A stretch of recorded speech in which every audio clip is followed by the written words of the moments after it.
Welcome to the first podcast brought to you by Concern Employee Assistance Program, which is the benefit that supports Atlantic Health employees and your family members and is a part of the Atlantic Behavioral Health. My name is Nick Carter.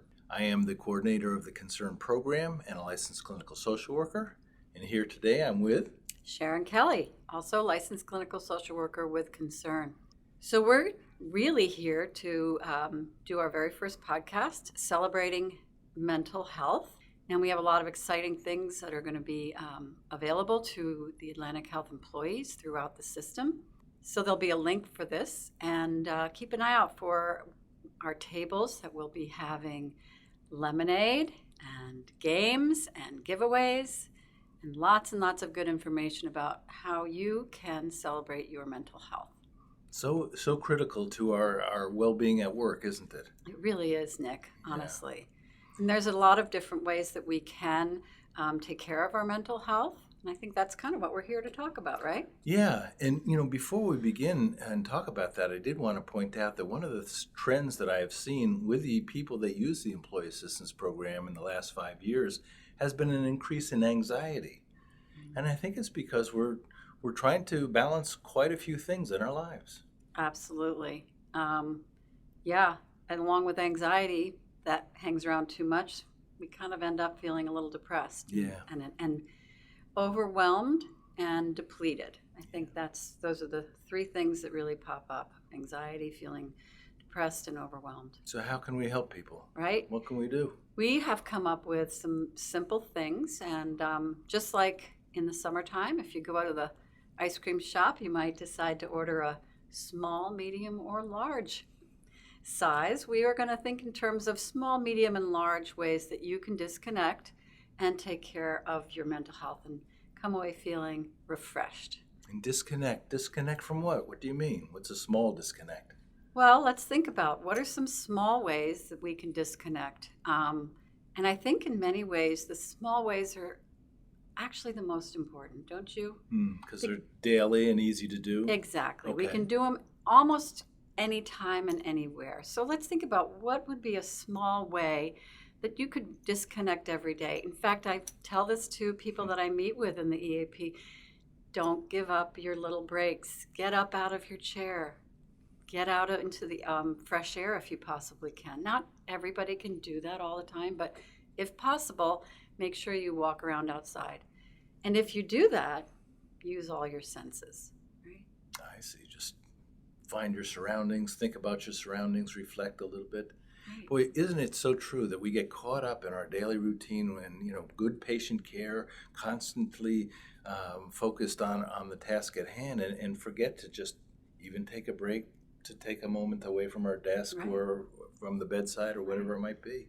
And we can use our eyes to see what's around us. We can listen in. We can feel, smell, taste. All of our senses really help us take that small little disconnect that ends up leaving us feeling refreshed. So that's a small small thing. disconnect. Oh, So you know what? You also want to make sure if you're going to do this, leave your phone behind so you actually can be present and not be distracted. Good thinking. Yeah. That's a small disconnect that leaves us Excellent. refreshed. What would be a medium? What's an example of that?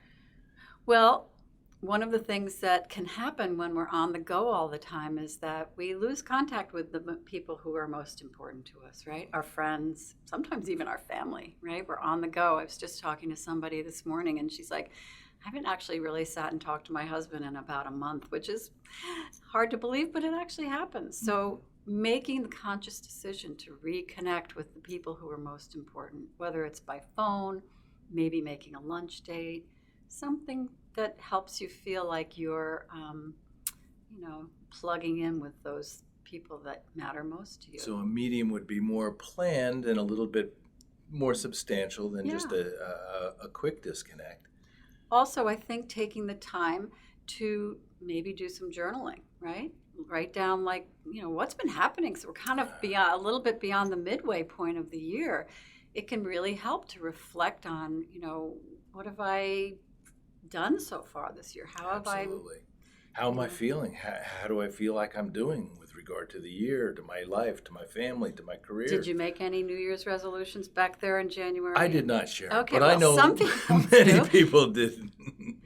And this is actually a good time to reflect on those. Like, okay, so that was important. Am I sticking with what I had said? You can refresh your commitments to your own well-being at this midway point, and that would be maybe a medium-sized disconnect and reconnect in a way. Nice. We can always start again. There you go. Good. Now, what about a large? Well, What's a large? I don't know about you, but I wish it could be Fiji or Bali, but probably not. But any kind of getaway, if you have the opportunity and the time and resources to take a vacation, whether it's a little getaway for the day or maybe something a little more involved, taking a break from the regular day-to-day is a really important way to recharge and get away from it.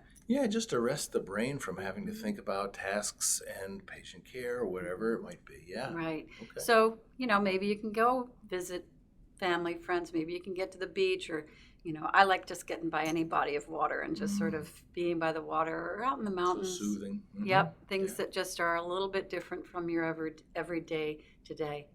I also decided to become a tourist in my own town one time, and you walk around your town as if you haven't ever seen it before.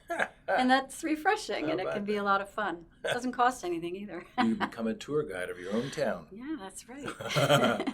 I just encourage people really to do something that they have wanted to spend some time doing, whether it's picking up a new hobby, whether it's getting the exercise that they haven't gotten, listening to music, but really getting away from it all for a substantial period of time. Exactly. Yeah, good. Excellent. So small, medium, and large, those are the great ways to disconnect, get refreshed, and really celebrate our mental health. That's fantastic. So important to our well-being. Great. Yeah, so we want to kind of remind people that, Concern is their Employees Assistance Program. We're here. Do we want to tell people how they get in touch with us? This is a really generous benefit that the organization has provided to family members as well as the employee. I think a lot of employees don't even realize that, but any family member that lives in the household is eligible for the same 1 to 12 sessions at no cost whatsoever to the employee. People are always and it's happy. easy to access, and they do so by calling 973-451-0025, press 0, and say, hey, I'd like to talk to a counselor. Yeah. It couldn't be easier. And we do have offices in multiple locations. And if you can't get to where we are, we can do these sessions over the phone, which is really helpful for a lot of people who just can't get out or make it to an appointment. Yep. It's very convenient. Great. Well, we'll come back and do a podcast talking about the next month. Yeah, and we are going to be having some really interesting topics come up. What's happening in September, Nick? We're going to be focusing on suicide and assisting people to get the help prior to getting so despondent and despairing that they're even thinking that way. It's a very, very important and serious topic that we'll be addressing in September. So stay tuned for that. Great. Thanks, Sharon. Thanks, Nick.